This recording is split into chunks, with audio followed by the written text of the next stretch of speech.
Hello, good afternoon, everyone. Thanks for joining us today for the Stigma-Free Society's Wellness Chats with Nisha. I am really excited to have everyone join us today. I think we have an opportunity for some beautiful dialogue as I will be talking with Robyn Decheno, the bipolar stepmama. So just to let you know a bit about myself, my name is Nisha. I'm a registered clinical counselor, and I have a background in teaching, and I've worked with the intake for the Ministry of Children and Family Development. So I have a wide variety of experience with children and mental health and families and education. I own a media company, Human Biography, which I founded with my husband, and we specialize in documentaries and social media commercials. So I'm your host for this series every Thursday at 2. We were on Wednesdays, but we switched to Thursdays. And just wanted to invite you to share this link if you feel that someone would benefit from it. Also wanted to share a disclaimer with you right now. In this video today, we're going to talk about how COVID-19 and other factors are impacting our lives. Some people are staying home while other people are having a difficult time staying in. And as things open up, there's everything in between. And we know that this is new territory for all of us. And if you feel that you are at risk or in crisis regarding your mental health, know that you need to stop watching this video and call 911 so that our amazing first responders can do their jobs. So thanks for being here, everyone. And I would love to introduce our today. As I bring her, there we go, is Robyn Decheno, the bipolar stepmomma. And I'm just going to give you a bit of background about Robyn. Robyn Decheno is a mental health and sexual assault advocate. She has showcased an impressive blog with her metaphorical roller coaster ride with bipolar disorder, and is also known online as the bipolar stepmomma. Robyn was not properly diagnosed until she was 28 years old and now identifies as having bipolar disorder type 2 with rapid cycling and mixed states. She's also very passionate about sharing her tough personal story of sexual assault that resulted in a diagnosis of post-traumatic stress disorder, PTSD. Robyn never stopped fighting for mental wellness, and while she began blogging, she also felt drawn to sharing her personal experiences. She conducted opening speeches for the well-known Ride, Don't Hide CMHA event and took center stage at the Pavilion on Women's Day. Robbie is an empowering woman who embraces the quote, "Every tear is a diamond on my cheek." It's a very beautiful quote. So welcome, Robbie. Thanks for joining us today. How are you? Thank you very much for having me. I'm doing well. How are you? Really good. Thank you. I know that today is there's a lot going on in the world. Yeah. We have so many things, so many emotions, so many different experiences, not only in Canada, in the US, and globally. And I just want to say thank you for taking the time to be here and for sharing with us. And thank you to our audience, for everyone joining us today. We just want to send everyone love and just know that we are a community and we are here to support each other.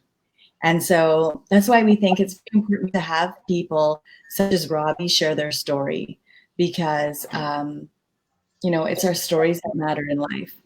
And Robbie has a beautiful story.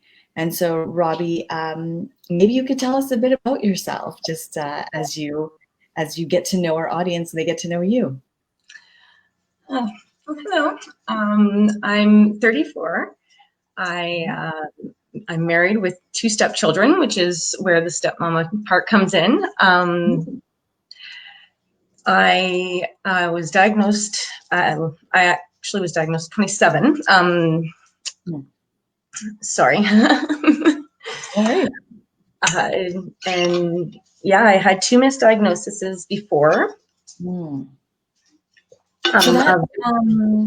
So 2 misdiagnoses previously.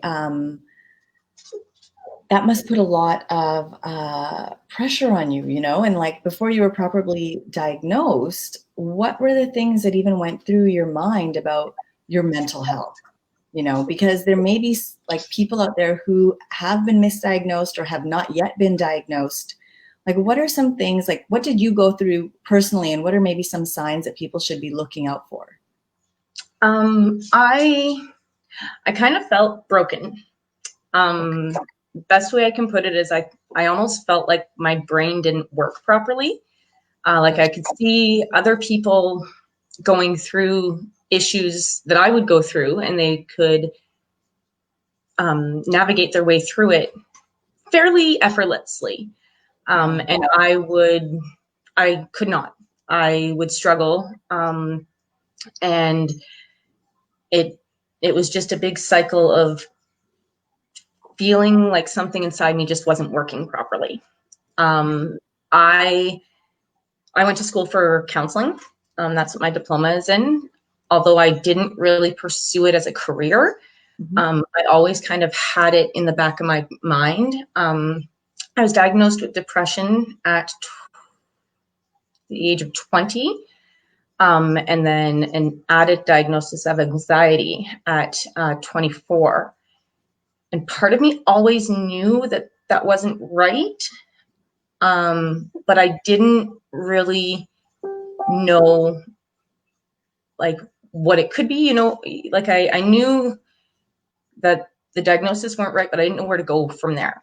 My like the doctors that I had unfortunately didn't follow up with what they were doing. Right. Thankfully I got into counseling at 27, and that's what changed my life. So.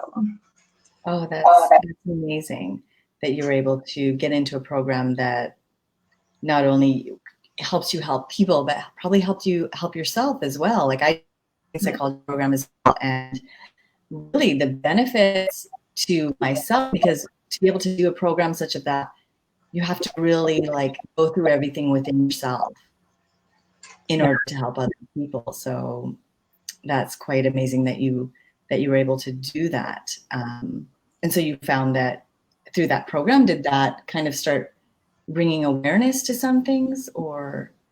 Well, I had taken the program early, like as a teenager, right out of high school. But at 27, I got set up with a counselor, like as that I would go to see regularly, and that's where it changed my life. She really listened to the fact that I didn't want to get put back on the medication that I was originally on, because it felt so. When I was on the medication, it was almost like it held me in that depressive state. So when I wasn't on the medication, my bipolar would ride the roller coaster rides. But when I was on it, it was like I just was at the bottom all the time. All the time. Yeah, and I was put on the medication twice through my 20s. So when I got into my counseling and I pretty much told her there was no way I was going back on them, that's when we really started to have the puzzle pieces kind of start to put together. I had it in the back of my mind, that I had been, or that I was bipolar.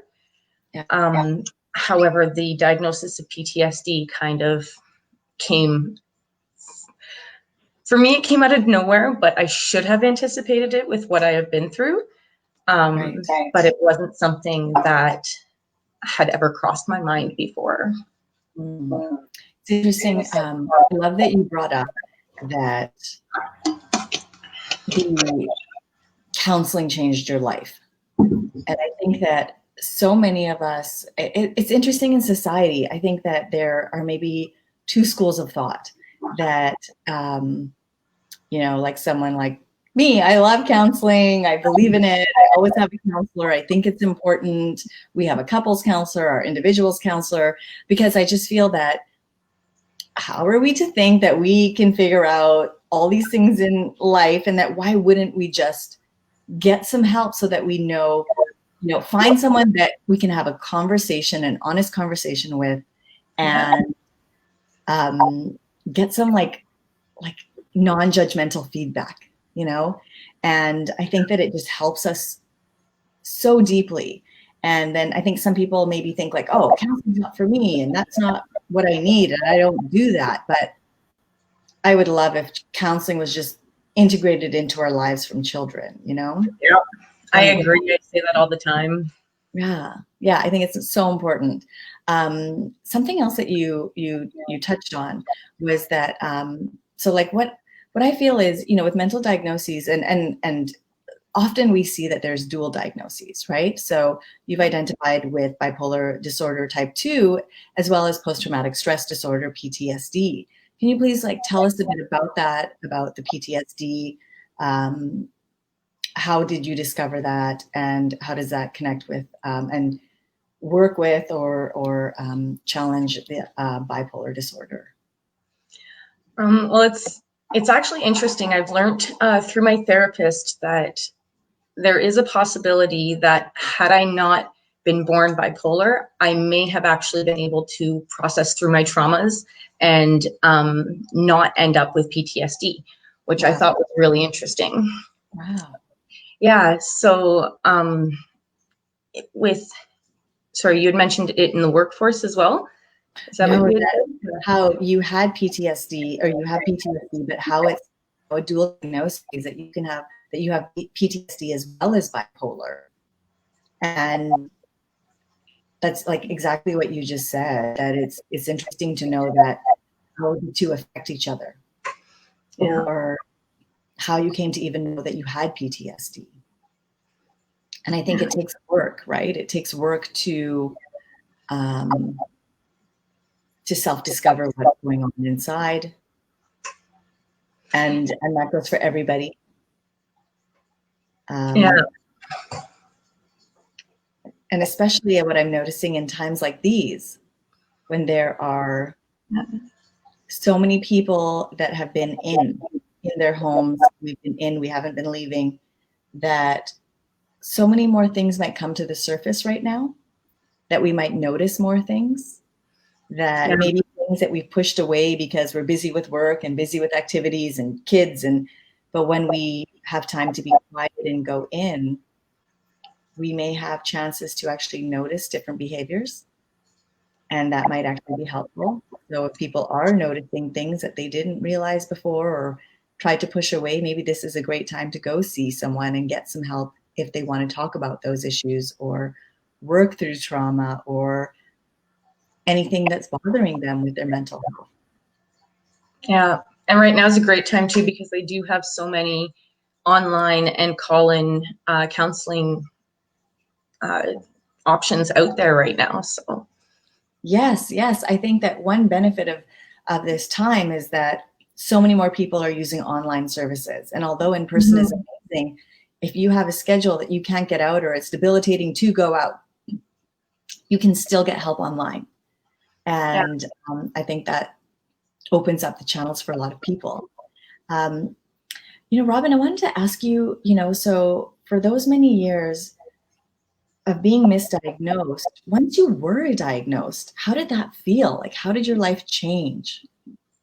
It's kind of funny because it was still a big shock when I was diagnosed. And it's my sister actually afterwards, she was kind of like, why is it such a shock? Like, you suspected this for a while, but hearing a professional say the words, it's still a hard pill to swallow. I actually didn't tell my parents about my PTSD for almost a year. It was about 10 months or so. I didn't tell really anybody other than my sister and a couple of close friends, because that one really was harder for me to accept.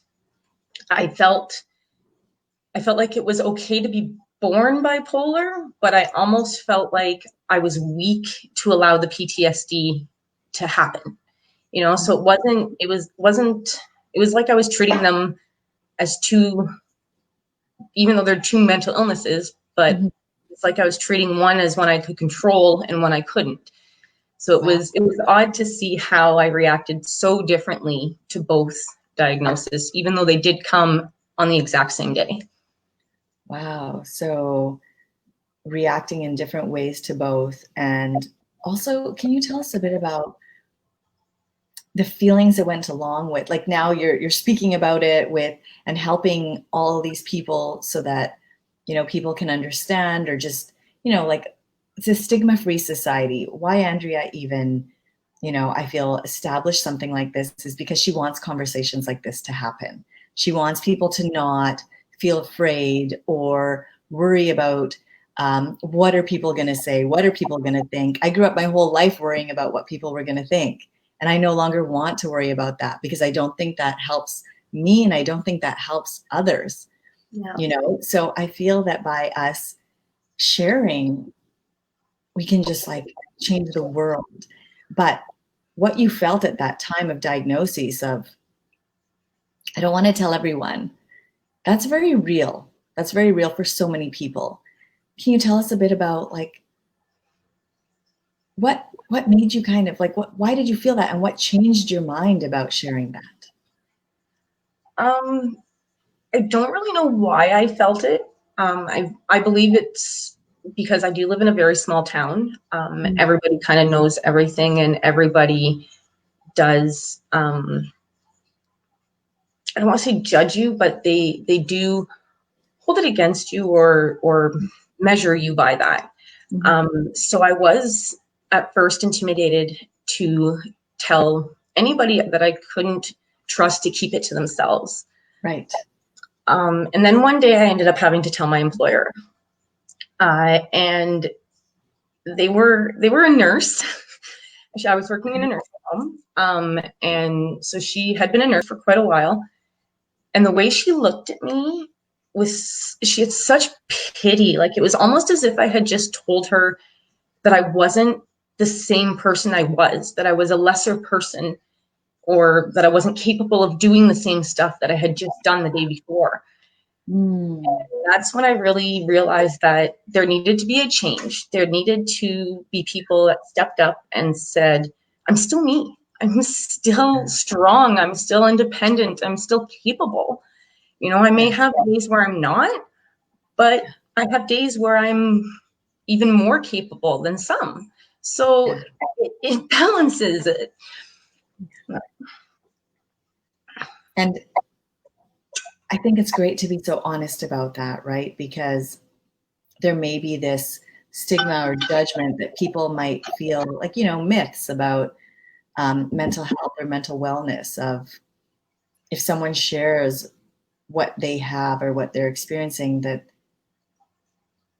people might feel that they could, that makes that a different person, but it's not. We're all humans. We all have something. We all have something that we're going through and that we're feeling. And I think if we can be honest about it, that then we can help each other. And because we all have good days and we all have bad days, you know, we all go through things. And maybe you could tell us a bit about, like, physically, how do you feel when you have an episode? You know, how would you describe it? Do you feel it first physically, or like, how does the onset? What type of episode are you referring to? So you have two different types of episodes, right? So sometimes you have like a hypomanic state with depressive episodes, or a depressive state with hypomanic episodes. So for like people who are watching might not quite understand what the terminology means, but maybe you could put it in kind of like layman's terms for. So it's almost as if I have two bipolars inside of me. So I recently, about a month ago, came out of a depressive state that I had been in for almost 2 years prior. However, during that time, I'm still up and down and up and down and up and down and up and down constantly. With the rapid cycling, I can actually go from being like a little hypomanic to depressive states within a day or an hour. My counselor has even seen me go through it in her 1-hour counseling session. Right. So during the depressive state, I would have periods where, like, I would wake up one day and I'd be like, hey, I have energy. I can actually go and I'll clean the kitchen for 3 hours and then go and clean the bathroom and, then do my gardening. And I have a whole day of doing stuff and then have 3 weeks where it's like a struggle to try and get stuff cleaned. I've actually, the whole reason I realized that I was coming out of my depression into a hypomanic underlying state was I ended up turned around after cleaning the kitchen, doing laundry and baking cookies, and realized it was 1:30 in the morning. And I was like, oh, I need to get fed. But it's really interesting to see, like right now, I am hypomanic, but a couple of days ago, I did slip into a depressive state for, I think it was 3 days where we had a lot of rain and stuff. So in those 3 days, I really didn't do much, but I can also say that there was about a 2-hour span on the middle day where I had a lot of energy, did a lot of things, and then sat down and went, okay, I'm done. I find too that my brain goes faster than a lot of people. Right now I'm trying to find my words, but a lot of the time people are actually usually asking me to slow down because I talk too fast and stuff. And it's because my brain is just constantly going. I have so many thoughts going on that I want to get out, and I try, like my mouth is trying to keep up with my brain. And then there's days where if I am on the other end in a depressive state, I'm so foggy that I can't even think properly. So it's weird to see how the two of them kind of come together and mix all at the same time. And they can, like my underlying state can last a really long time, whereas my upper state, I don't know, these are kind of just terms I'm using personally. But that one can go so quickly, whereas the other one can last so long. So it's really neat to see how it's almost like I'm on 2 roller coasters at the same time. So that also sounds like a lot for you to be managing, right? That it's Yeah. so much self-awareness at all times. And Yeah. And it's so definitely been difficult. Pardon? It's definitely been difficult. Right. Especially trying to explain to people. And what kinds of things do you do that help you feel your best? I do a lot of hiking. I try to spend a lot of time in the bush or in the forest. Yeah. That's where I tend to feel most at ease, especially around running water. I have a lot of plants in my house now, which I never had before. I have forced myself to really surround myself with that. And especially in the winter with where I live, we started having snow November 1st and it didn't or this year it went away quite quickly, but usually it doesn't go away till like middle of May or so. So there's a lot of time where you can't really, you can still get out in the winter time, but I find I personally can't ground myself as much if I'm not touching bare skin to the earth. So there's times where I have a bag of soil and I'll just play in this bag of soil as if it's a sandbox just to try and get the dirt on my hands. I tend to carry a lot of oils on me at all times. I also have a lot of fidget toys that I keep on me always so that I can constantly be moving. So there's lots of stuff like that. My husband's been great at understanding my needs, and when, like, I have a hard time with noises. I have a really hard time with noises. So if we're in a public place and it's not even the level of the noise, it's the pitch. So if the pitch gets too high and stuff, it's usually my left ear, and I can physically feel it and it hurts. And if it gets too bad, I can actually see a bright white light come down from my left side. And I've found out through my chiropractor that that's actually very, very common with people who suffer from brain injuries, which is what PTSD is actually classified as. Wow. So there's been a lot. It's always a learning process, and there's always new things coming up. But I love that you shared how being in nature really helps you, because I think that, honestly, I think that helps all humans, that helps all of us. And then we forget and we just stay busy in our homes and things, but to just go out for a walk or go out for a hike, go hug a tree, it's a real thing, to ground in the soil. I think we're always wearing shoes, but to be able to put your feet in soil or on grass is very grounding and very, it just makes you feel good, makes you connect to Mother Nature, and especially for children, that children and families, like, just remember it's okay to do that. And I love that you bring plants into your home. I've had a lot of like fake plants because I tend to not do so well with real ones. But just before COVID happened, we were going to be going into kind of like a shutdown phase. So I bought a bunch of plants and I was like, I'm going to help these guys live, and I'm going to connect with them. And it's actually been quite a beautiful experience. We're growing a strawberry plant with my son and daughter right now, and they love it. So that whole idea of nature can just like help us feel alive and grounded at the same time. And I love that you showed those fidget toys. I think those are fantastic, not only for us as adults, but also for children.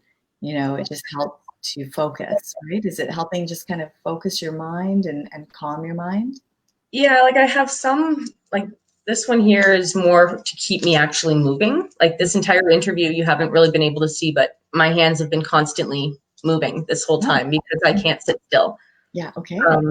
And then other ones, like I do a lot of crystal therapy. This is a little turtle. Love it. But yeah, I do a lot of crystal therapy. So I tend to try and keep certain crystals on me depending on what I need those days. Beautiful. And those also help ground and bring in the natural energies. I totally believe in that. That's super important. And so your title is Bipolar Stepmomma. So, are there triggers that can impact your state? And, being in a family, maybe you could share some examples from your own family of how like family and friends can support people living with bipolar disorder, or, just how to support people that are experiencing different mental health states. I think the most important thing, if you have somebody who you love in your life that has a mental illness, is just to ask them what they need. Because what I need and what somebody else needs might not be the same thing. But also figuring out, like you said, the triggers and trying to adapt. I don't want to say change, but adapt the lifestyle of the home around that. I came into a home that was already established. My husband had a daughter that was 5 and 3. So I didn't have the toddler years, but I mean, a 3-year-old is still pretty loud. And the way the house was set up, our bedroom was below, and she would run, which just total typical child behavior, like nothing wrong, right? But she would run and it would be bang, bang, bang, bang, bang on the floor. And every time it caught me off guard. So it was just trying to get them used to, if you're going to run on the balls of your feet, not on your heels. Another one that we've really adapted in our lifestyle is both of my little ones are very accident prone, as am I, but they are as well. And I found every time they would fall, it was like I was sent into an instant panic attack of trying to help and trying to figure out what was going on. So my blood pressure would rise. I would start hyperventilating. I would start a panic attack, really. And what I started doing more for me, but it's actually really helped them as well, is when they fall and get that initial like panic and scared, as soon as I get to them, I ask them, I say, did you hurt yourself or did you scare yourself? And that way, if they say I scared myself, I can calm down and start being like, okay, we can just address the scaredness. But I know if they're hurt, I've got to keep that level of urgency and figure things out. So it's helped me, but it's also helped them. And it's something we've all kind of adapted as a family. Not sure what just happened.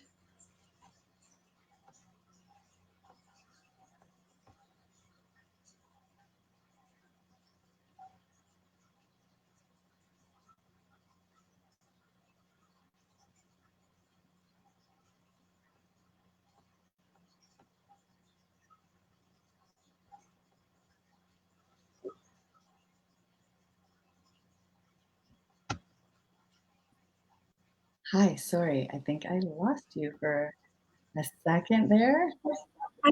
There we go. Computer, it just kind of shut down. So sorry about that.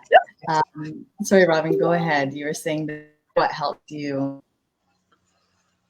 Oh yeah, so just little things like that. Figuring out my own triggers and how we can adapt the household without changing who we each are as people.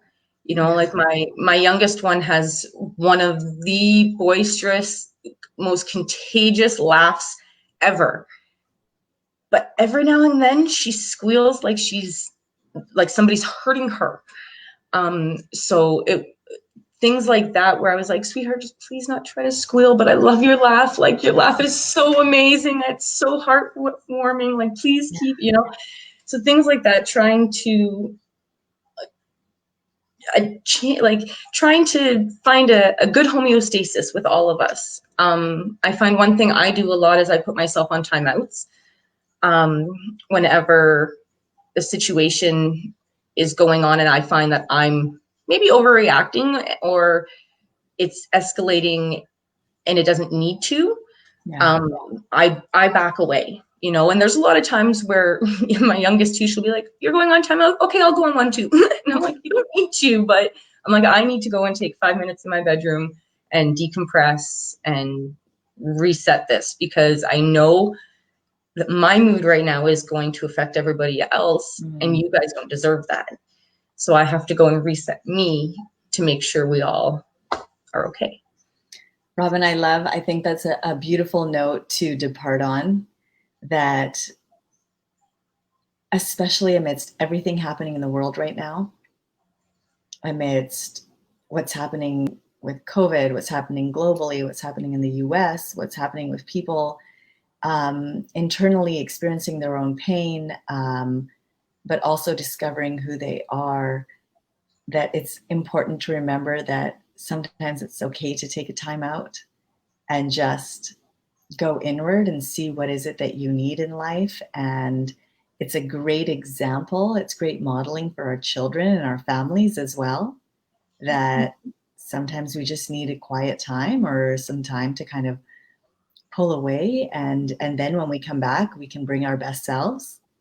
And so I want to thank you so much, Robyn, Bipolar Stepmomma, for joining us today, for sharing your story, and for helping remove stigmas when talking about mental wellness or mental health, because I think that's the future that we need. That's the future we all deserve, where we can all be open and honest about what we're experiencing. And so thank you so much for being open and honest with us today.